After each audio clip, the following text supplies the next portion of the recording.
Hello everyone, मेरा नाम हेमंत है। तो मेरा टॉपिक है यूथनेशिया।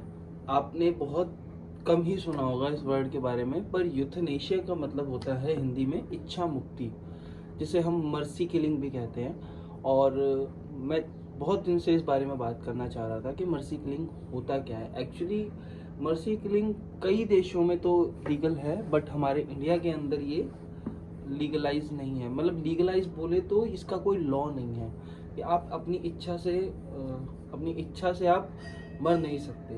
क्योंकि हमने बहुत से केसेस देखे हैं जहाँ पे लोग अपने आप को चाहते हैं कि मैं बहुत डिप्रेस हूँ, मैं बहुत एनजाइटी के अंदर हूँ और मैं अपनी लाइफ को ख़त्म करना चाहता हूँ। बेसिकली वो एक आत्महत्या टाइप है। बट इसका दूसरा पहलू ये भी है कि आपने कई ऐसे मरीज देखे होंगे जो ना चल सकते हैं, ना बोल सकते हैं, ना बैठ सकते हैं, बस बेड पर हैं और ना वो सुन सकते हैं। Like of they are in coma. हमने मैंने कुछ केसेस भी बहुत देखे हैं जो आई थिंक, जहाँ तक मुझे याद आ रहा है, महाराष्ट्र के अंदर एक केस था, महाराष्ट्र साइड में, कि वो 28 ईयर्स से वो अपने बेड पर थी और वो इच्छा मुक्ति की गुहार कर रही थी। तो ये इच्छा मुक्ति भी बहुत बड़ा टॉपिक है हमारे देश में और इसके बारे में ज़्यादा कोई बात नहीं करता है। बट मेरे अकॉर्डिंग, अगर मैं अपने अकॉर्डिंग देखूं तो इच्छा मुक्ति नहीं होनी चाहिए हमारे देश के अंदर, और जिसे हम यूथनेशिया कहते हैं इंग्लिश के अंदर, मर्सी किलिंग। वो इसलिए नहीं होनी चाहिए क्योंकि बहुत सारे लोग ऐसे हैं जिन्होंने क्राइम किया है और वो जेल के अंदर है। वो जेल में जाने के बाद उनकी कंडीशन ऐसी है कि वो चाहते हैं कि मुझे बस इस नरक से छुटकारा मिल जाए। क्योंकि हमें पता है कि हमारे देश का जो जुडिशियल सिस्टम है और जो जेल, उनके सेल और उनकी कंडीशन आप देखेंगे तो बहुत ही ज़्यादा बदतर है। तो लोग वहाँ पे नहीं सरवाइव करना चाहते। और कुछ आप आजकल देख रहे हैं कि आजकल क्या, मतलब मेरे टाइम की ही बात है कि लोग बहुत ज़्यादा डिप्रेशन में चले गए हैं। तो कई लोग ऐसा है कि सब कुछ होने के बाद भी खुश नहीं है और इसी वजह से वो अपने आप को इच्छा मुक्ति चाहते हैं। मे भी कई लोगों को इस बारे में पता भी नहीं होगा कि ये वर्ड होता क्या है यूथनेशिया। इसके बारे में मतलब उनको इतना पता होगा कि अब मैं इच्छा मुक्ति चाहता हूँ, बट इंग्लिश के अंदर जो इसे कहते हैं यूथनेशिया।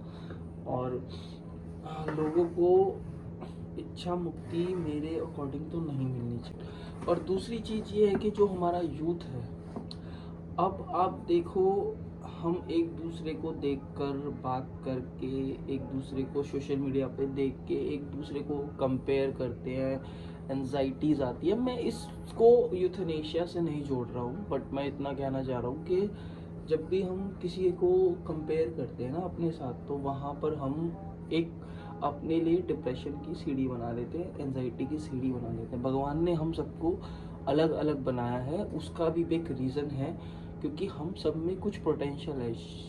मैं कुछ कर सकता हूँ, मैं कुछ काम नहीं कर सकता। तो अगर मैं ही सारा काम करने लग जाऊँगा तो फिर मुझे किसी की नीड नहीं होगी। तो अगर मुझे किसी की ज़रूरत नहीं है तो मैं क्या कहलाऊँगा? I am a god, but I am not.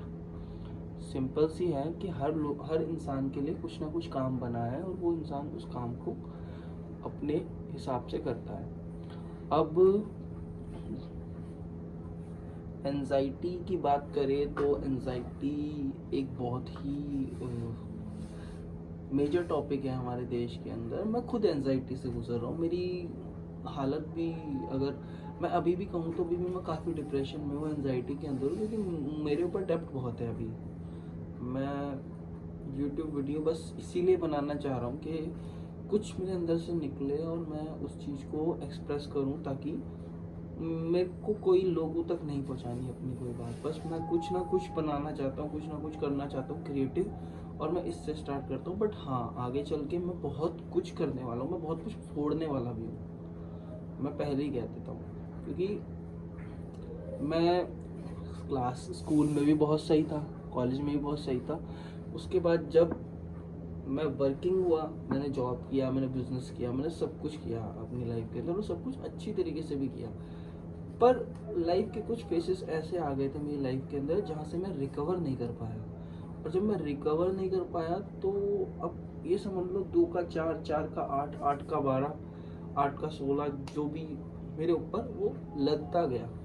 तो अभी मैं उस स्टेट में भी नहीं हूँ कि मैं कुछ इन्वेस्ट कर सकूँ किसी चीज़ के अंदर। मैं सिर्फ यही चाहता हूँ कि कुछ ना कुछ मैं अपने अंदर से निकालूँ, एक्सप्रेस करूँ, बस। शायद जो टॉपिक पे मैं बात करना चाह रहा था, मैं उस टॉपिक से हट के काफ़ी दूर चला गया हूँ, पर अब हम वापस उसी टॉपिक पे आते हैं और उसी के ऊपर बात करते हैं। देखो, टॉपिक बहुत ही सिंपल सा है, यूथनेशिया, जिसके लिए मैं बहुत दिन से सोच रहा था कि मैं इस टॉपिक पे बात करूं। और आप, अगर आपने मेरी वीडियो देखी है, देखोगे तो थैंक यू सो मच। आप इसके बारे में खुद से भी रिसर्च कर सकते हैं। और ये मेरी पहली वीडियो है, फंबल भी होगा, बहुत कुछ होगा, but I am sorry for all of that. Thank you so much. And अगर आपको लगे तो आप सब्सक्राइब करना मेरा अकाउंट, नहीं तो देखना ज़रूर। Thank you so much.